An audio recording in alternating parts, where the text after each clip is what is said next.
Hope I get the chance to travel the world, but I don't have any plans. So wake me up when it's all over, when I'm wild. Hello YouTube fans. Now I did Blood Feast and I did mention that I'm going to do most of the other ones from the same guy who did that, the same director. I'm going to do most of his other films. I'm now going to do one I did one day after Blood Feast. That being 200 Maniacs. From 1964, 200 Maniacs. Now all this didn't become a nasty like Blood Feast is fucking belong me, because this is actually a lot nastier. It starts off where you've got this two couple, sort of a couple, and they meet up with these other people and they go to this oddity place outside. It's like, you know, your typical truncey folks, you know, they play truncey music and all this. Funny thing is, you got the same dude that played one day before, that being Blood Feast, the one that was in Playboy, and the same guy in it. They're not really a couple in this, unlike they were in the other one. So I just find it funny that they both are in this. Her acting is a bit worse in this than what it was in fucking Blood Feast, but it's a bit of this. She just get a bit better as she goes on, unlike Blood Feast, where she just portrayed herself as being fucking dissy.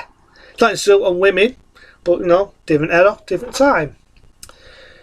It does have a twist to this, and they did during the early 2000s sort of make a sequel with Robert Englund of all people, Freddy Krueger himself. That being 2000 Maniacs. Could be right, could be wrong. I'm not sure it was 1000 or 2000. I say 2000, and it was sort of a sequel. But it's not a bad one. I have seen it. Do some deaths here and there. But again, I'm talking about the original from the director that did Blood Feast. That being 200 Maniacs. You start off again, you've got the couple, and it gets a bit gruesome. One of them has a finger cut off, then just to get the fucking into the bone and get into the meat and feds, she has a fucking arm cut off with an axe. She has an arm cut off. I mean, the blood now is a bit like Blood Feast, you know, that fake looking blood. But it always made me laugh. How the fuck can you get killed just by having your fucking arm cut off? But she ends up dead. Maybe she had a weak heart, I don't know. But, you know, I went with it. It was a film. I went with it. You got another good gruesome death scene where a lad gets ropes on his arm, ropes on his legs, and they've got horses, and they're cheering, the boys and girls going, yeah, yeah, do it, do it, do it, and it just rips him to fucking pieces. Oh, it's beautiful, just beautiful. Just rips his arms, his legs, his ducks out, the lot. So you do get a lot of good gruesome deaths.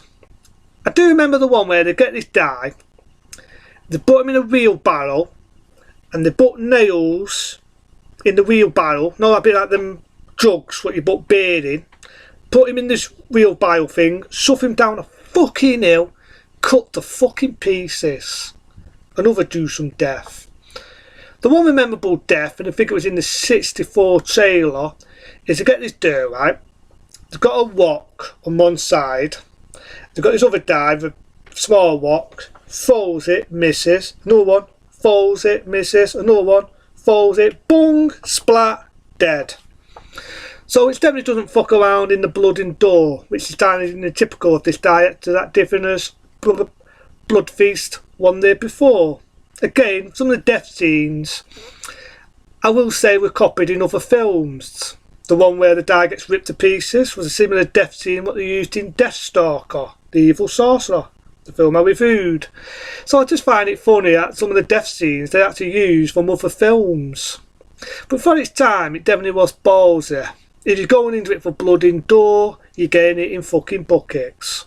Over the top blood, but for its time, it was ballsy.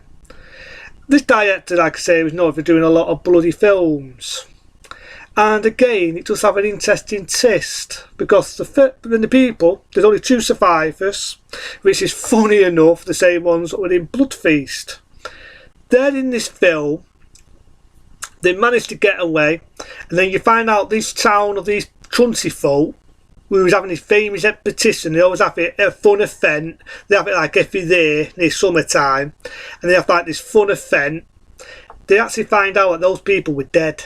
There was ghosts, evil spirits who were around in the 18th century. I'm not shitting you there. They was around in the 18th century and they died. And then every time it gets to summertime of every day, of every month, they come alive, these evil spirits, and they kill people and they make an event out of it. Well, fuck it, we make events out of other things these days. Might as well have some fucking fun. But, yeah, 2000 Maniacs, that's what they are, the Maniacs. And it's like I said, during the 2000s, they sort of make a follow-up called the 2000 Maniacs. It's funny enough, I had Robert England, Freddy Krueger, I said, in the film. Not a bad one, you know what I mean, the acting's a bit naff, but them type of films, you realise you're going into it for blood and dawn and see how many people get a gruesome death. Again, it's a lot more mild compared to some of the films you see nowadays. But, you know, for its time, it was above its time. And let's not forget, the same guy did Blood Feast, did this, and then one day after did Bloody Red.